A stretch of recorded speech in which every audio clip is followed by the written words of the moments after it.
All right, today we're going to be talking about the developing and ongoing energy crises here in the United States and around the globe on episode 315 of the In the Tank podcast.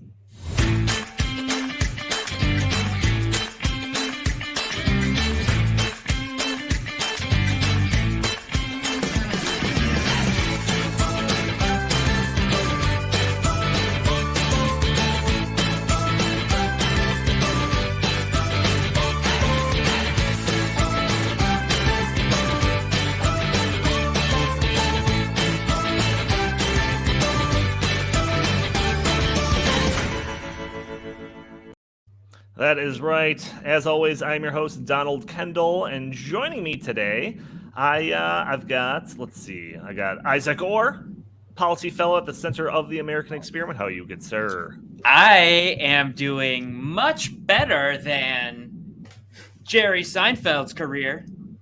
Okay, fantastic. Also joining us, new to the program, we have Jason Hayes, Director of Environmental Policy at the Mackinac Center. Just kidding, it's Mackinac Center for Public Policy. How are you, good sir? I'm doing very well. How about you? Oh, fantastic. Do you get that a lot? Mackinac? It does happen, yes. I know better, but sorry.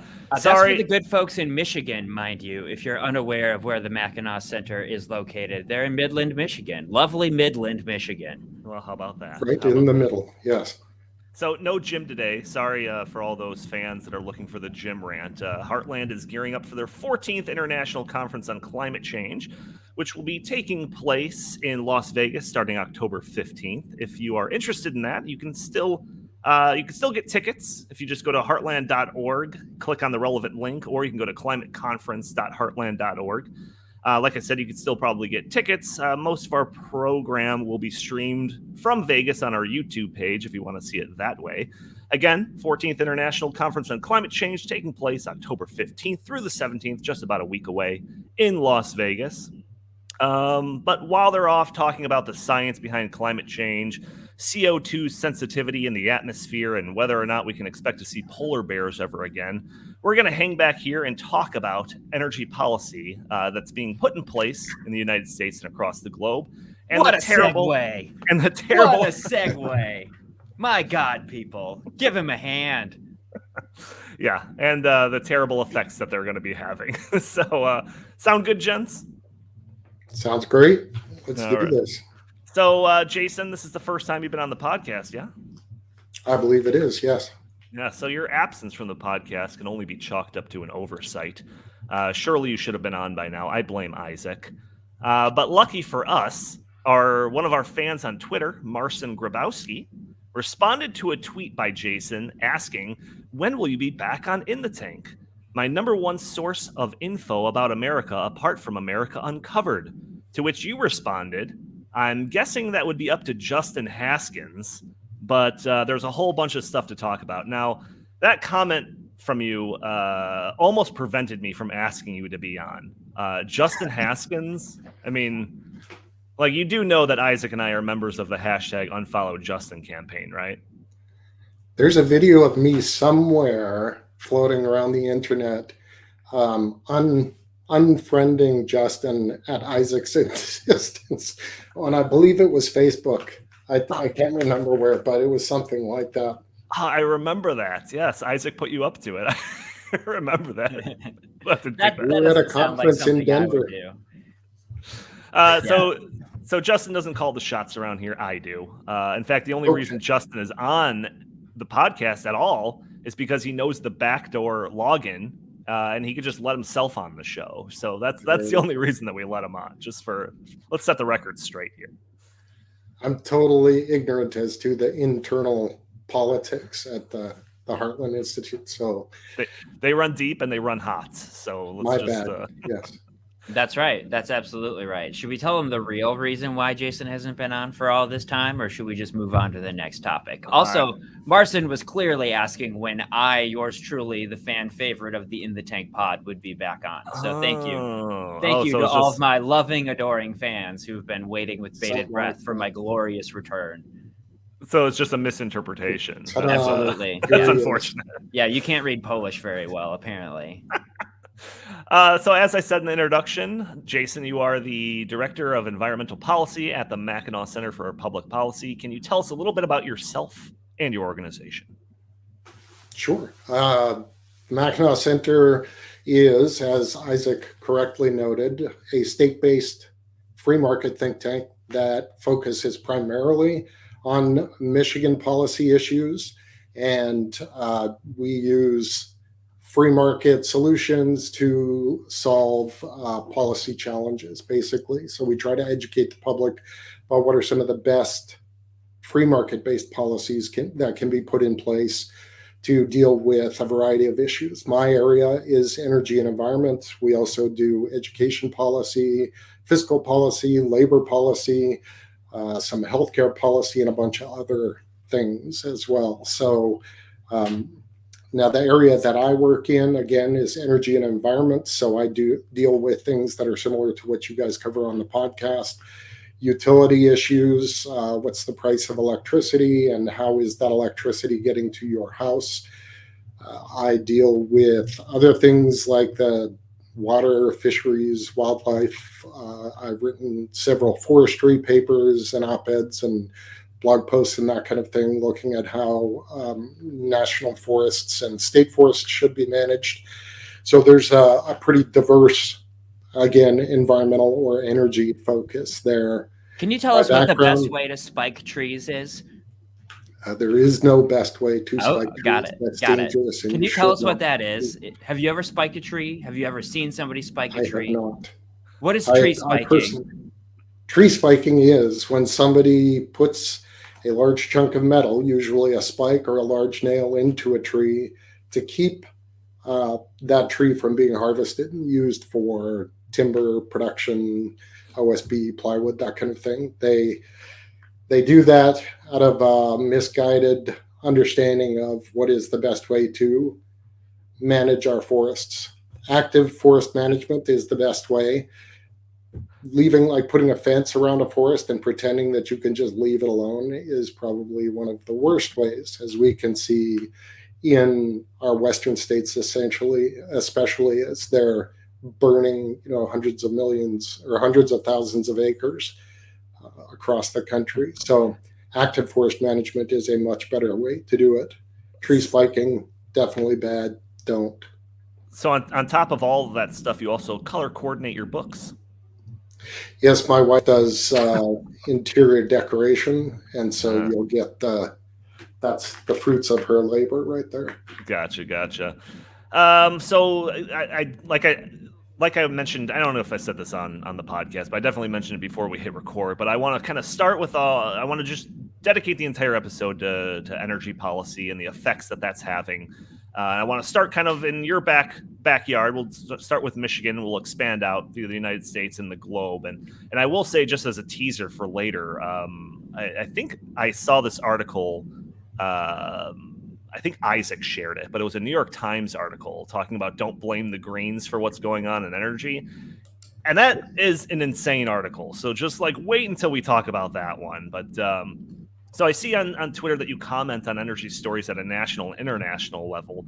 So like I said, I do want to talk about that macro perspective, but let's start in your home state of Michigan. So what is the situation in Michigan? On the podcast, we've talked about Governor Whitmer a lot, but mostly in the context of her terrible COVID policy. Is she just as bad when it comes to energy policy?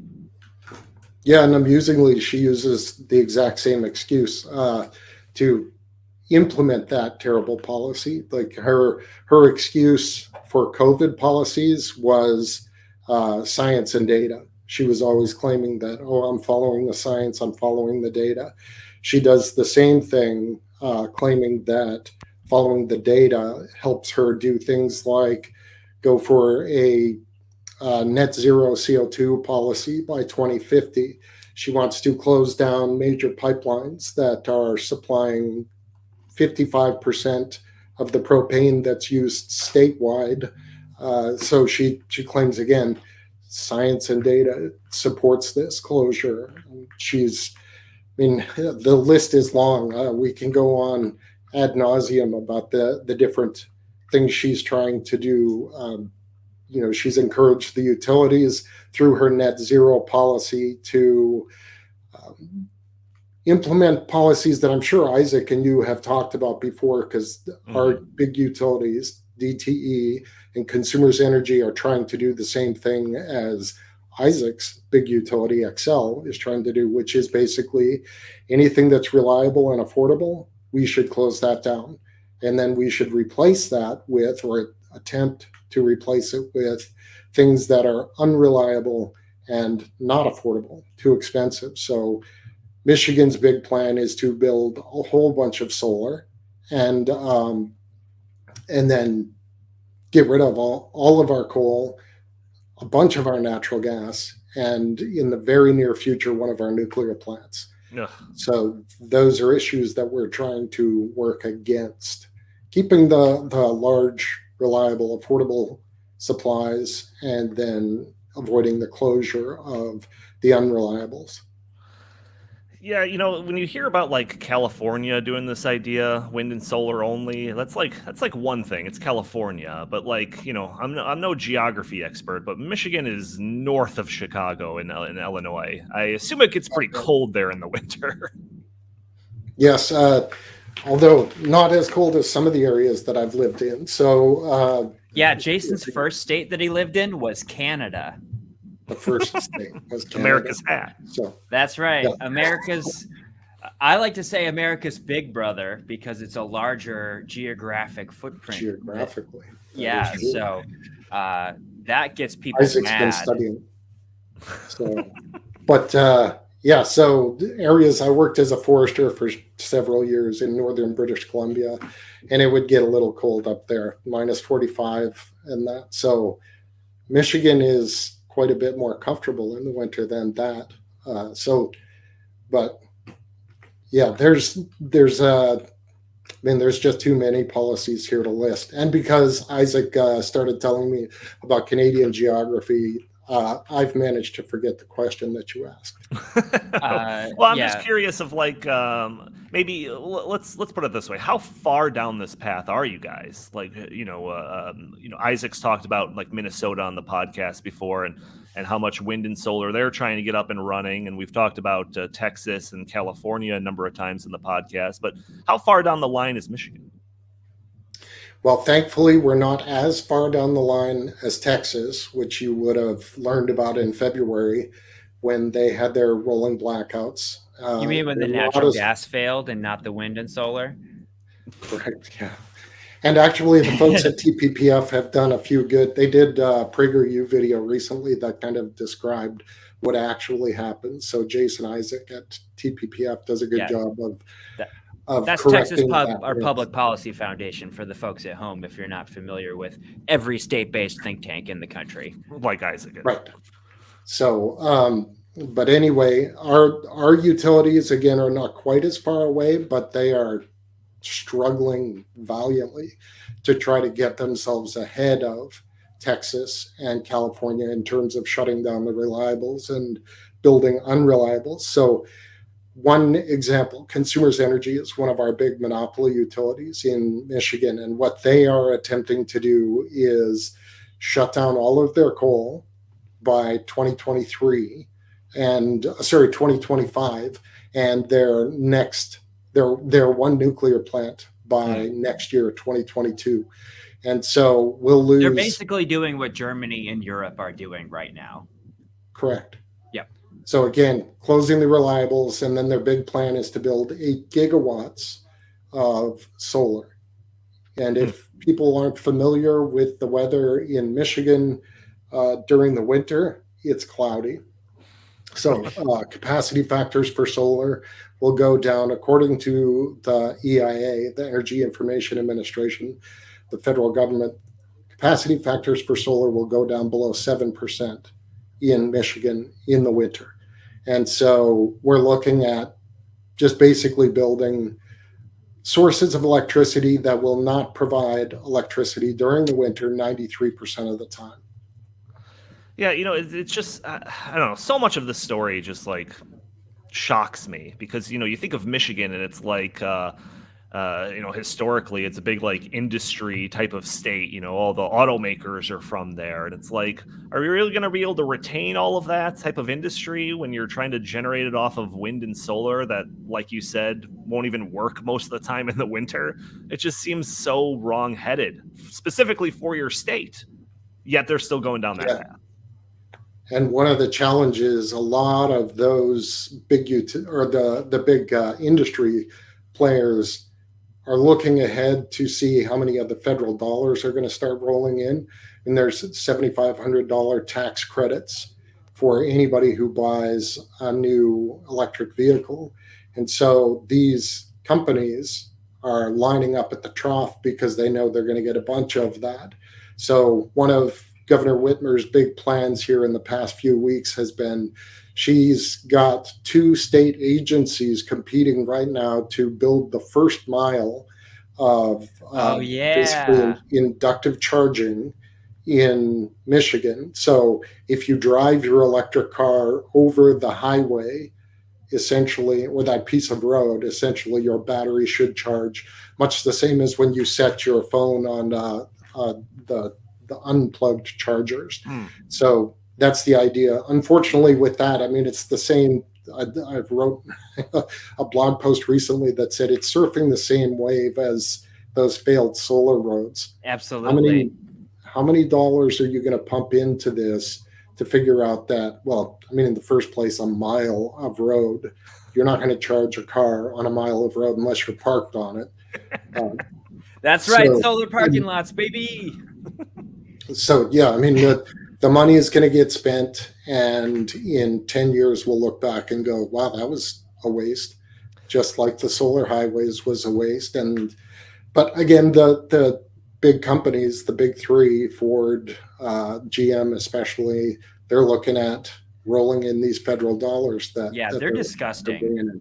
Like Ford and GM especially, absolutely gross. Like they will do whatever the administration in power, whatever they think that administration wants them to do. It's like totally, they should be humiliated by the way that they act around this stuff. And a couple of things that I've seen in Michigan that I think are interesting. Michigan lost out on the giant battery factory because their electricity prices are too high, which is hilarious. So we need batteries in order to store all the wind and solar that the grid is producing, but it's too expensive to build the batteries in Michigan because our electricity prices are high because of wind and solar. And the great state of Canada is suing Michigan over not allowing a pipeline to go in. So like, let's talk about the great state of Canada. Not go in. The pipeline already exists. Is operating right now. So it's not going to change anything in terms of emissions or any of that sort of thing. That's the pipeline that earlier I said provides 55% of Michigan's propane supply, 65% in the UP, which Isaac just recently visited. And they're trying to close that.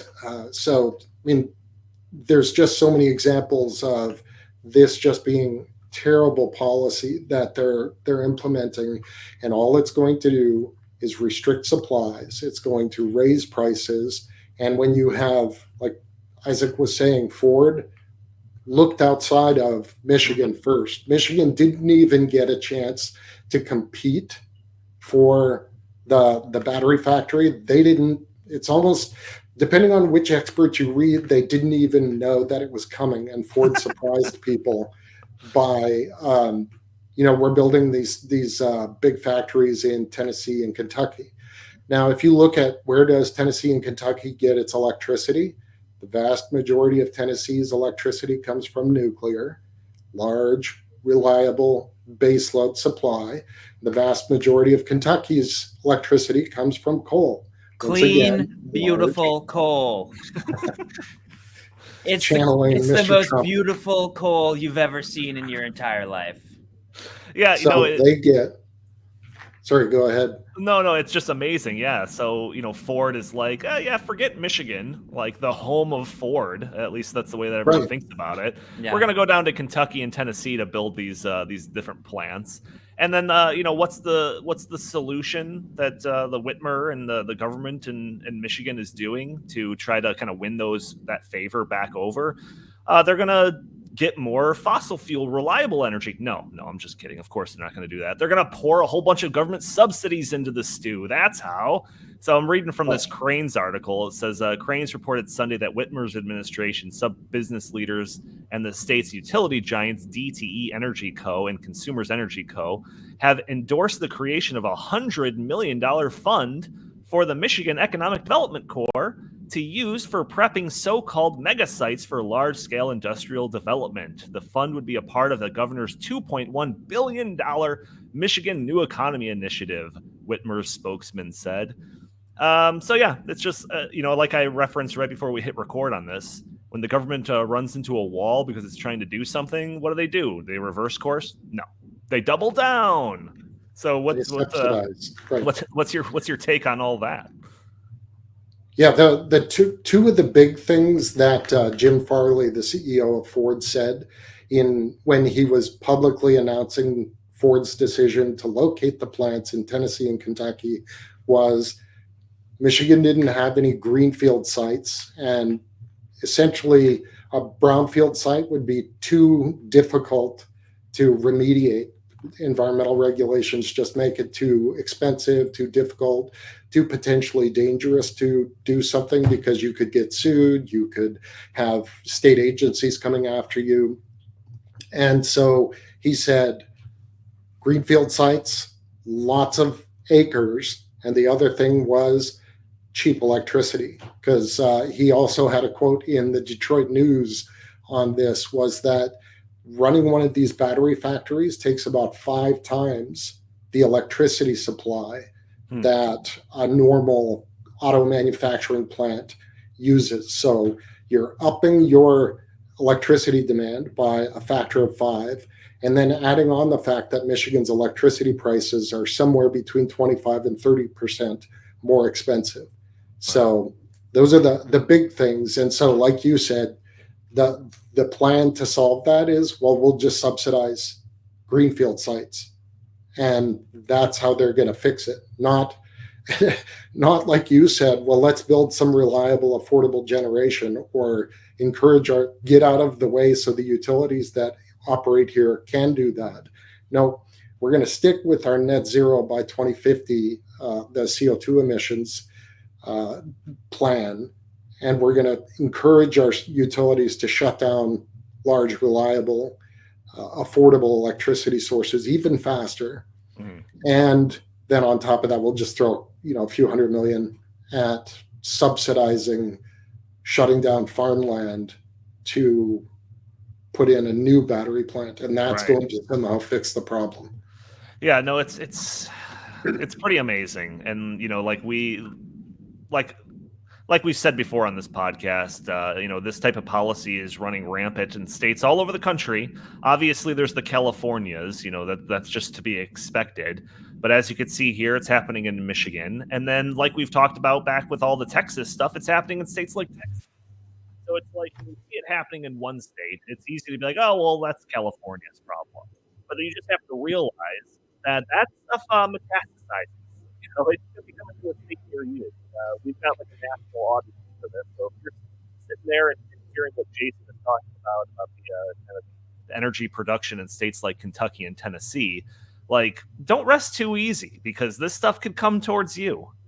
Isaac, do you want to kind of talk about any other kind of energy topics just throughout the United States that have been on your radar?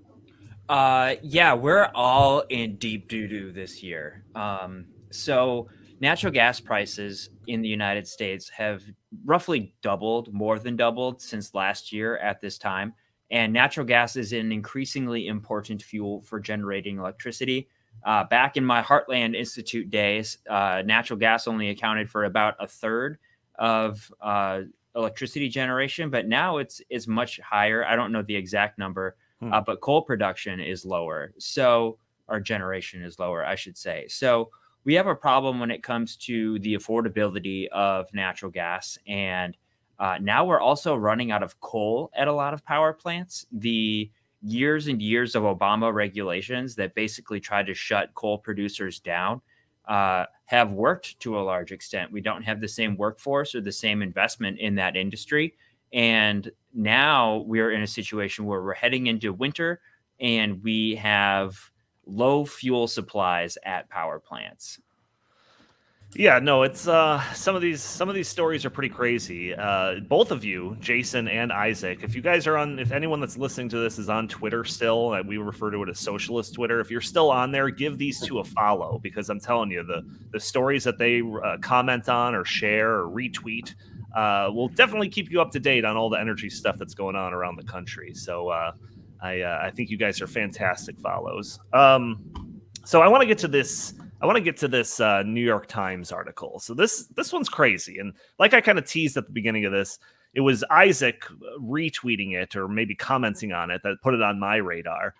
And, I just thought, okay, so the title is, let's not bury the lead here. The title is "A Scary Energy Winter is Coming, period. Don't blame the Greens." So I thought this was just going to be like just 100% just like an apology letter for just like the, environmentalists and all the policies that they're trying to put forward.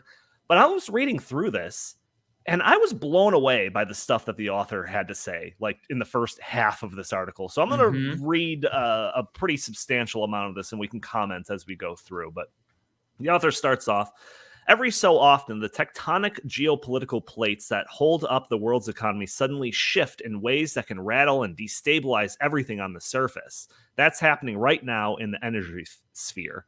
Several forces are coming together that could make Vladimir Putin king of Europe, enable Iran to thumb its nose at America and build an atomic bomb, and disrupt European power markets enough that the upcoming UN climate conference in Glasgow could suffer blackouts owing to too little clean energy. To quote Jerry Seinfeld, "That's a shame." Yes, this is a big one. Natural gas and coal prices in Europe and Asia just hit their highest levels on record. Oil prices in America hit a 7-year high, and U.S. gasoline prices are up $1 a gallon from last year. If this winter is as bad as some experts predict, with some in the poor and middle class unable to heat their homes, I fear we'll see a populist backlash to the whole climate green movement. You can already smell that coming in Britain. So the author talks about how the winter could see people freezing due to high energy prices. He mentioned something about like having to choose between heating your homes and eating, and European countries groveling to Putin for some of his oil and gas. The author writes, "How did we get here? In truth, it's a good news, bad news story. The good news is that every major economy is signed onto reducing its carbon footprint by phasing out dirtier fuels like coal and heat their homes and power industries.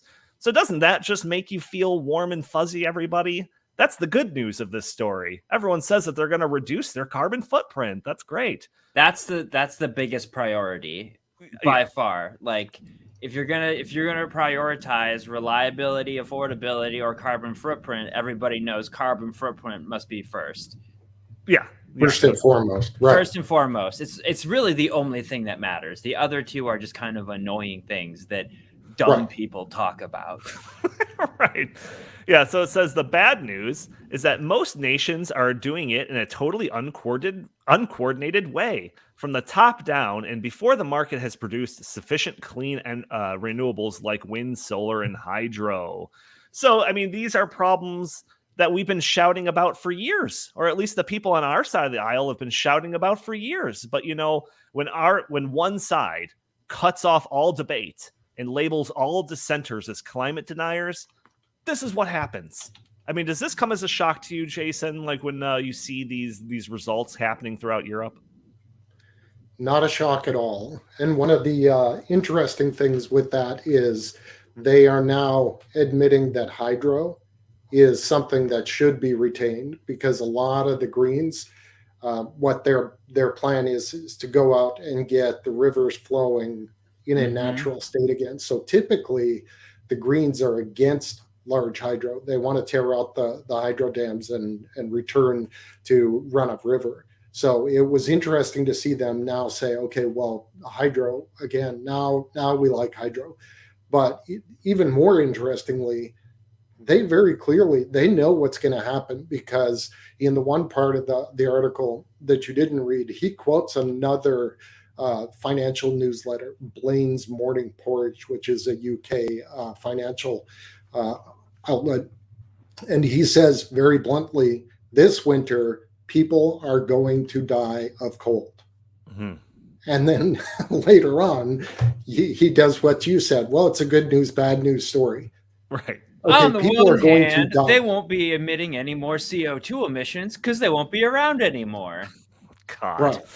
That's how a lot of those people think. I said that in jest. Everybody knows I was kidding, but a lot of those people, we talk about degrowth and anti-humanism on this show quite frequently. I just said it in a way that they don't. Yeah, no, that's true. And it's like, all these people might be freezing to death and having to choose between heating their homes and eating, but at least we can virtue signal that we're trying to do something about our CO2 footprint. At least we reduced our emissions marginally, so we will have no measurable impact on future global temperatures. Yeah, and wait until we talk about China and all of that too. Yeah, we'll get to all that. Exactly, yeah. So then it says here, if you don't have enough renewables, but you want to be green, the next best thing is natural gas, which emits about half as much of CO2 as coal, in parentheses, as long as methane is not released in the extraction process.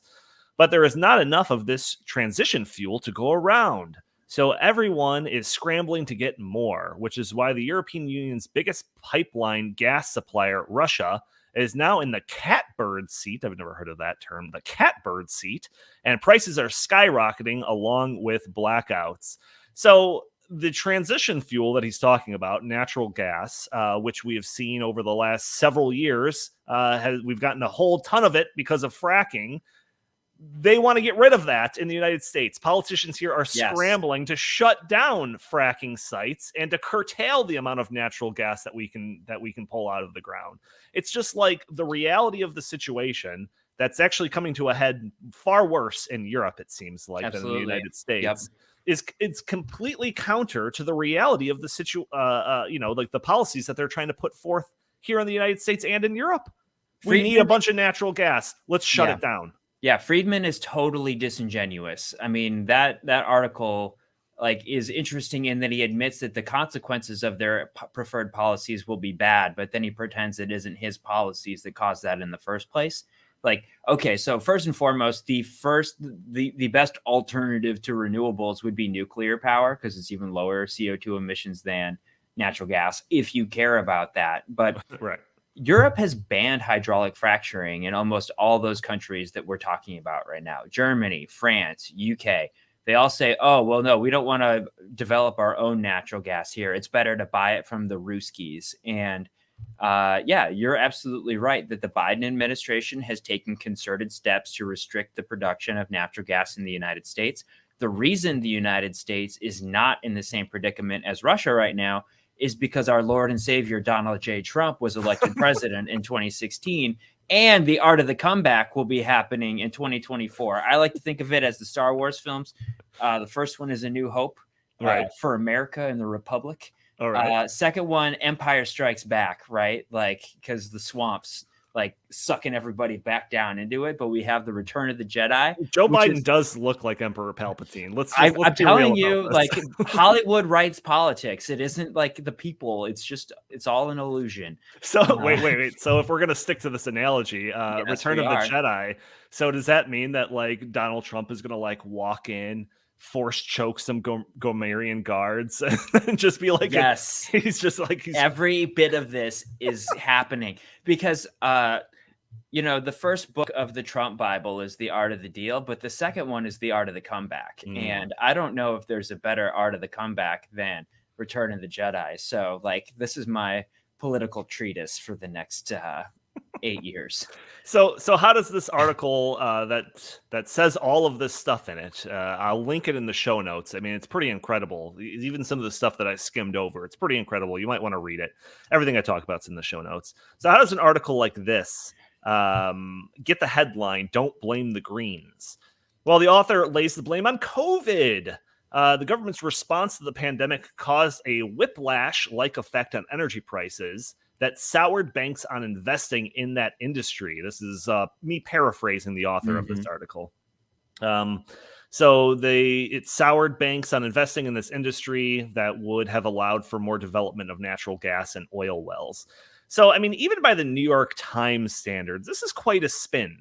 Was it the pandemic, the whiplash of the effect of the dropping economy and then the kind of regrowth of the economy really quickly? Is that what caused all of this to happen? Or is it these like ESG type policies that are trying to punish banks for investing in oil and gas and all of that? Like, I don't know. I think it might be more the latter than the former there, but I don't know. Jason, do you blame the Greens? In this case, absolutely. And that's one of the things I tweeted out yesterday when I saw this article. It's like, yeah, you should blame the Greens because they've been working at this exact plan for the past several decades.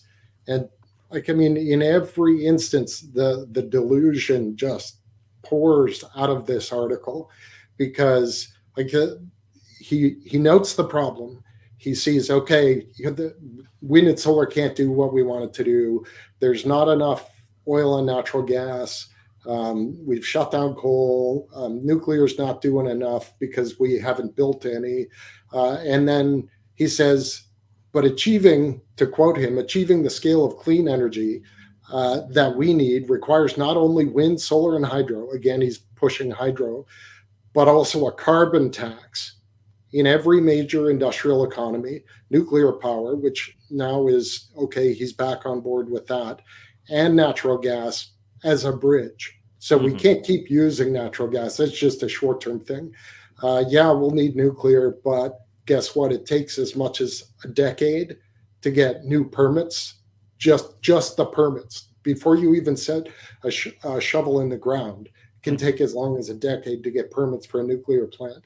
And so the next thing is, well, we need to tax the very fuels that we're now complaining that are too expensive, that Joe Biden's administration has shut down. The pipeline.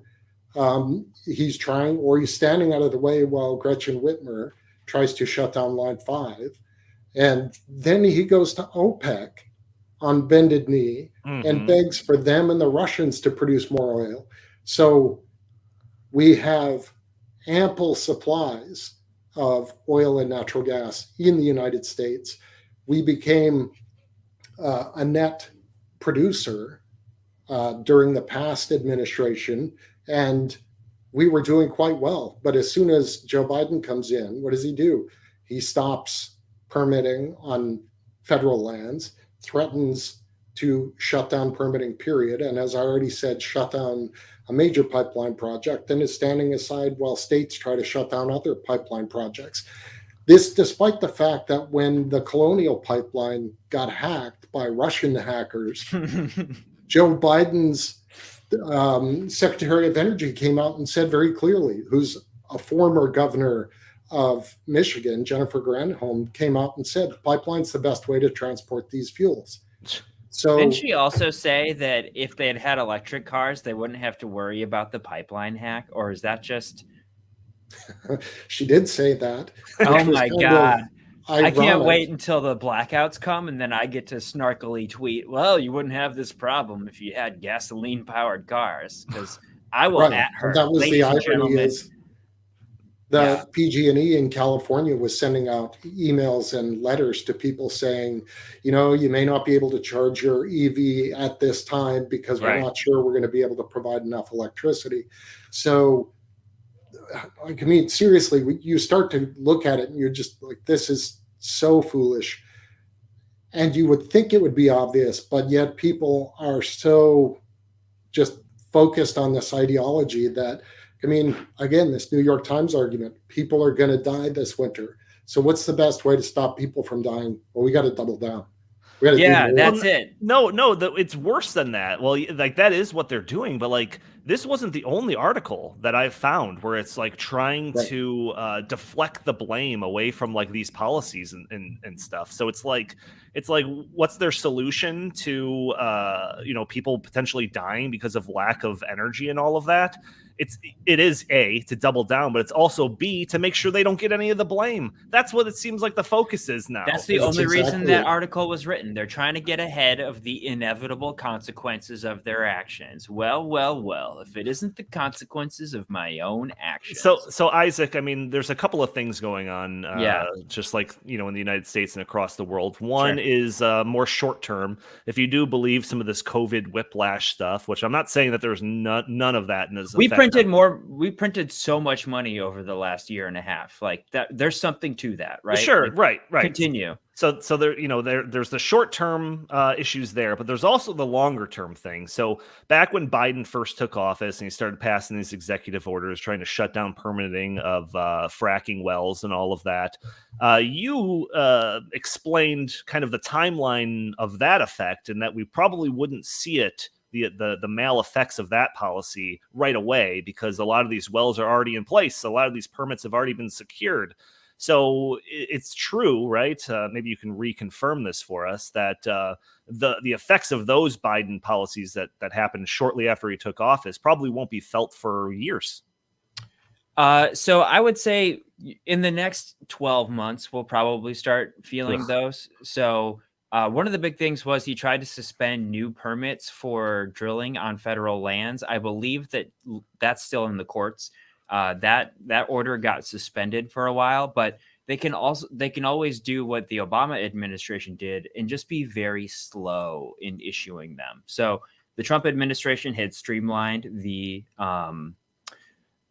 permitting process. So there was a big backlog, and with prices as low as it was, there was just not a lot of people doing any drilling. So we're also seeing like the residual market impact of artificially shutting down the entire economy. And oil prices went negative last year, remember? So all of these oil and gas producers, a lot of our natural gas is produced as a basically byproduct of our oil production. So we have to remember that when the government artificially destroyed the economy to contain COVID, they also destroyed a lot of investment in the oil and gas sector. And that's going to take a while for those investors to feel confident that it's going to be worthwhile to drill again. So that's another reason why we're seeing the increase in prices. So COVID absolutely has something to do with it, but let's not pretend that this isn't the logical conclusion of the policies that they've been enacting, during the entire Obama administration, and suing the Trump administration, fighting him every step of the way when he was just trying to make America great again. Well, let's also clarify one point. It wasn't COVID that shut down the economy. It was the government's response to COVID that shut down the economy. Just a little bit of a don't you dare pick my nits, Donald. So there's one other article that I want to talk about that kind of puts a lot of this into perspective. Kids today. Who needs them? Washington Times article: a woke green future means soaring energy costs, blackouts, food shortages, and more unemployment. So this author is a little bit more realistic when it comes to the effects of the policies that we're putting into place. He says the green energy future has arrived in Europe, and it's not a pretty sight. Even more than in the US, many European politicians claimed that it was possible to go green without disastrous costs, but that lie has now come home. Natural gas and electricity prices have been surging as supply is being artificially restricted. The winds in the North Sea stopped blowing 2 weeks ago. The wind turbines stilled. The UK energy prices surged to 11 times normal levels. The irony is that several years ago, vast deposits of natural gas were found in Britain, an estimated 51 years worth using today's technology. 51 years worth of natural gas was found in Britain, yet they are suffering through all of these things that we've been talking about in this podcast. If that's not a self-inflicted wound, I don't know what else is. The Germans have the word Schadenfreude for what I'm experiencing right now. But instead of rejoicing in the windfall, the Brits banned fracking at a time when gas they get from their North Sea wells is declining. The argument was made that the loss of gas power could be made up with wind and solar. Of course, solar only generates power during sunny days, and wind farms require the right weather conditions for optimal output. Economical ways to store excess solar and wind energy when it's generated are lacking. The result is that with a drop in wind power, Britain was forced to restart some of its coal stations. So let's just talk for a second about the stupidity, and there's really no other word for it, of worrying that the weather is going to change in the future and building sources of electricity that are entirely dependent on the weather. Like, let's just think for a second. Like, is that a good idea? Yeah, no, I mean, it's so the author explains what's likely to occur from this current situation: the steep surge in power prices and the increasing unreliability of supply that has caused and will cause even more, rises in electricity levels and the shutdown of many companies, thus adding to the unemployment woes. Low income and poor people, of course, suffer more from inflation than the rich. If gasoline prices increase 2 or 3 times, it can be very painful for low-income workers with a long commute, but pocket change for the wealthy person. In addition to price increases, the British are now suffering food shortages because of power problems. I mean, it's just a laundry list of just terribleness. But again, don't blame the Greens. You know, we got to just, be very. That's the most important thing, right? Let's not solve the situation. Let's just make sure not to blame us. Exactly. And the thing that we need to remember here is whenever, the left talks about, oh, well, we're going to spend all this money and we're going to create millions of green jobs and help the economy. Like, wind and solar don't help the economy. They just take money that was going to be spent in other sectors of the economy and force you to spend it on energy instead. And it's the same thing that happens when you have high natural gas, coal, or oil prices. The economy is able to flourish when it's not being, or all the extra revenue that people have, any excess income is not being forcibly allocated to the energy sector. And that's why you're seeing all these factories close down, why there's food shortages and all this other stuff, because in its most basic form, energy is the ability to perform work. If you do not have enough affordable energy, you cannot perform more work. And that is why it just destroys the entire economy. It is literally the thing that allows other stuff to happen. Yeah, well, what does Robert Bryce, say? It's the master resource, right? It's the cornerstone of everything in civilized society. Jason, I do want to bring you back into the conversation, but I want to set up this other thing to kind of get your opinion on. So he talks about, the author of this article kind of talks about China. So we've talked about China a lot and how these energy policies being put forward by the environmental left help China. The author of this article discusses this too, says, the Chinese have stated their intentions to greatly expand their solar and windmill production capabilities for foreign markets. The irony is that the Chinese are building even more low-cost coal-fired power plants to expand their ability to produce more wind and solar for the rest of the world. So the situation is as follows. Europe shuts down its efficient fossil fuel energy plants and shifts over to higher costs, less reliable, and less flexible renewables made by the Chinese using coal-fired power. This is the situation that we're in here.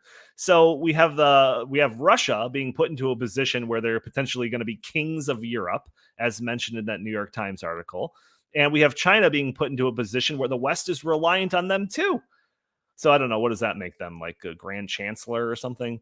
So with this information, I feel like, you don't have to go much further to kind of get into conspiracy territory. It's either that or the people in charge are really, really stupid. If you were putting bets on this, what would you say? What would you pick, Jason? Yeah, and each one of these, like that article actually lays it out pretty well. We're closing down our reliable, affordable sources while China builds reliable, affordable sources. China's construction, they're building more coal every year than almost all of the other industrial nations on the planet. So they keep promising every time there is a UN meeting or something, they go, oh, well, don't worry, we'll cut our CO2 emissions. We'll be net zero by 2060.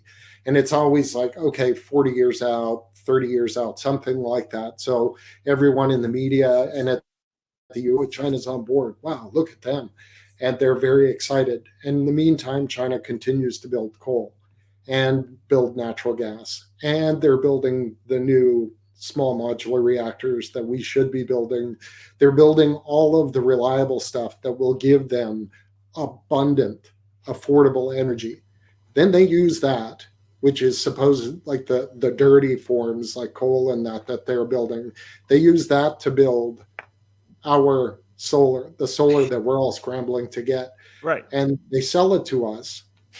But at the same time, they're using not only, in quotes, dirty coal, they're also using enslaved Uyghurs to do it. So we're now using slavery and coal to make sure we have green energy. And we're pretending that that's somehow morally upright, that that's the right choice to make. It's not only upright, but it's superior, Jason. Learn your place and check your privilege. Yeah, the cost of virtue. We never said the cost of virtue signaling was nothing. It comes at right. It's nothing for most people who are doing it, but other people will in fact pay that cost. Yeah, no, it's insane. It's painful, really. And the other problem with it is too that what we are technically doing is just offshoring our pollution. Absolutely. Because if you look at the mining of coal, the refining, all of that sort of stuff is still going on. It's just happening in some other country. And we can sit where, okay, well, we're not going to allow mines. We're not going to allow natural gas. We're not going to allow coal.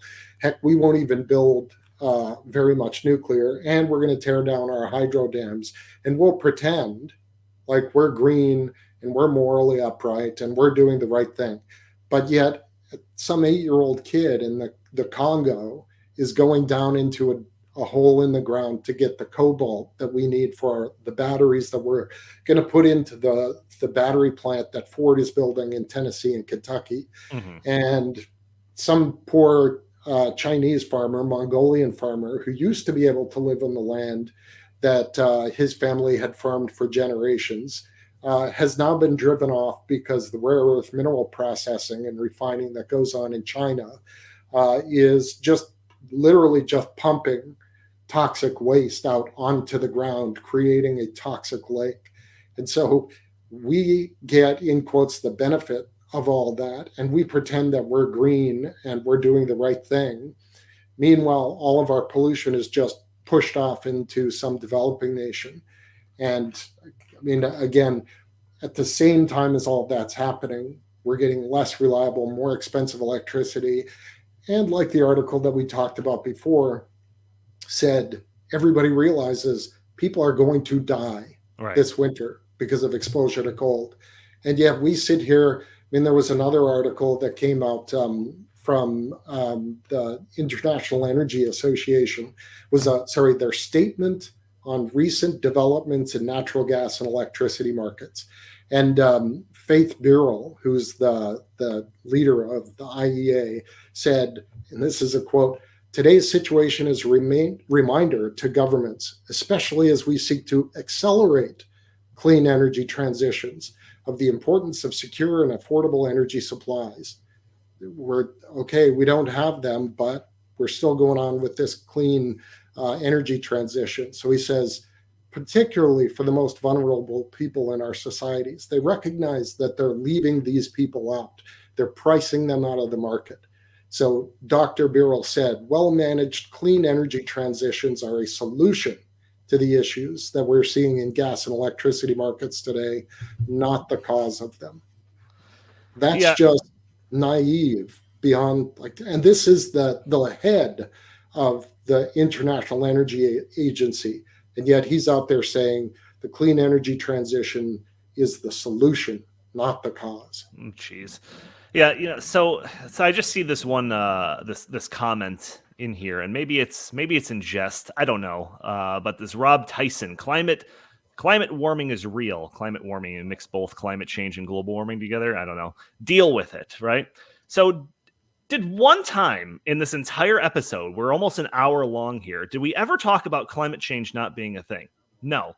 And refer back to like one of the comments that I made earlier in the episode where it's like, when we're talking about people are going to die this winter because of these terrible policies that are being put forward, that is the result of you cutting off one entire side of this debate and just labeling them climate deniers and not saying anything that they have to say has any value. You get stuck in these situations where people are literally going to die because they can't heat their homes. So the ignorance of that comment is what we have been talking about during this entire episode. Yeah. So the other thing that I think is a big problem in the United States in general is that people think that energy policy and climate policy are the same thing, and they're not. They're two distinctly separate things. And if you put climate policy ahead of energy policy suffers, energy supply suffers. So we need to be thinking about, okay, what's more important, having adequate energy supplies or worrying about CO2 emissions? And some people are going to say CO2 emissions. And, I would personally say having adequate energy supplies, right? So we're about to see, like, the physics is going to play out regardless, right? So we're about to see what happens when you think that energy policy is a subset of climate policy. And it's going to punish people. And a lot of people, some people are not going to make it, right? Yeah. So you have to think about that too. And which one do you have more control over? Even if the Obama clean power plan had gone into effect, it would have affected future global temperatures by like 0.19 degrees Celsius by 2100, just taking Obama's climate numbers at face value, right? So, okay, do you have more control over the future global temperature or whether there's enough electricity so people don't die this winter? So, yeah. Well, it's also the policies that are being put in place, as referenced in the one article, putting these artificial restrictions on reliable energy production. It has led to a situation where the world has a shortage of coal. Let's be frank about this. And China is facing, issues because of this. Even China is facing energy shortage issues because of this artificial restrictions in coal production around the world. Yep. But guess what? They've got money to spend. So they're just bidding up the prices like crazy. And they're buying all the available coal as possible. At any cost. And then you've got countries like Germany that are running out of coal because they can't compete with China, who's just throwing lots of money at it. And they closed down their last coal plant. So I posted on Twitter how it started, how it's going, because those are great. My God, Germany, you deserve every bit of it. All right, so I want to end this on a little bit of an optimistic note here. Who hasn't been optimistic? If you had to be optimistic, yeah, you have to paint the best case scenario of how the next 5 to 10 years play out. How does that look? Let's start with Jason. Okay, over the next 5 to 10 years, what places like the Mackinac Center or the Center of American Experiment or you folks at Heartland, what we're trying to do is encourage policymakers, legislators, state agencies, and that sort of thing to implement intelligent energy policy. So we can, like you said, Donald, even just leave out the discussion about climate change. What we can do is talk about energy policy and say, look, we want to use the most affordable, reliable, clean, and safe energy supplies that we have. So on that note, nuclear. We should be, at the very least, maintaining the plants that we currently have open. We've got to start dealing with the fact that the massive subsidies that go into renewable energy are destabilizing electricity markets and making it impossible to keep reliable, affordable plants open, because basically it's like Jason Isaac from Texas Public Policy said in his article and his PragerU video, if you're running a restaurant and your competitor down the street has basically the same menu, but the government pays 30 to 50% of his prices, he could pay people to take his food and still make money. And that's going to put you out of business, not because you're not running your business intelligently and, managing things carefully and being efficient and all those kind of things, but because you've got government policy working against you. This is exactly why natural gas, coal, and nuclear are having trouble, in quotes, competing against renewable energy, is because renewables are so heavily subsidized. And so we are trying to tell legislators, look, this is a bad idea. And we're starting to see the impacts of it in California, in Texas, in the UK. We saw the same sort of thing in Washington State in the summer of 2019, where they went for literally a week with no wind production, or very little, just, like 1% wind production. And so we all need to realize that the wind does not blow 24/7 and the sun does not shine 24/7. So in the majority of time, when wind and solar are not producing electricity, we need something to provide that electricity that'll keep people from either freezing or overheating in the summer in their homes in the dark. And right now, that is gas, natural gas, coal, and nuclear. And so we're going to have to keep those running. And then what we should be doing at the same time is continuing to research and build things like small modular reactors and doing more. Because again, if we can produce electricity with nuclear or even the fusion breakthroughs that are coming through, and we can do that in 10, 15, 20 years or something like that, then let's keep working toward that. But in the meantime, we need to provide reliable, affordable electricity so that, like that article said, people don't die in the winter. It's insane that this is the conversation that we're having to have. Just trying to keep people alive in the winter. What year is this? Is 2021, baby. Is this Charles Ingalls in the 1800s? Like, what is going on? It's Little House on the Prairie, baby. Jason put it really nicely. Isaac, anything to add to that, or just take the opportunity to tell people where they could find your work? So best case scenario, 5 to 10 years, wind and solar go the way of the Beanie Baby. Follow me at Center of the American Experiment at americanexperiment.org and at Valiant Non-Socialist Twitter at The Fracking Guy. Fantastic. And Jason Hayes, where can the fine people find you? On Twitter, I'm at Jason T. Hayes. And then we also have all of our stuff available through the Mackinac Center's website. It's mackinac.org. So it's MACKINAC.org. So you have the same initials as Justin. Yeah, that's unfortunate. All right. Well, we're out of time. So thank you all for tuning into this episode of In the Tank podcast. If you are listening to us on Friday, you could also join us live on Thursdays when we record this live on Facebook and YouTube. You can comment. Maybe we'll respond to a question if you throw it in the comment field. All of that good stuff. If you'd like, you can follow us on Socialist Twitter at In the Tank Pod. If you have any comments, suggestions, or questions to the show, feel free to email us at inthetankpodcast@gmail.com. Thank you all for tuning in, and we will talk to you next week.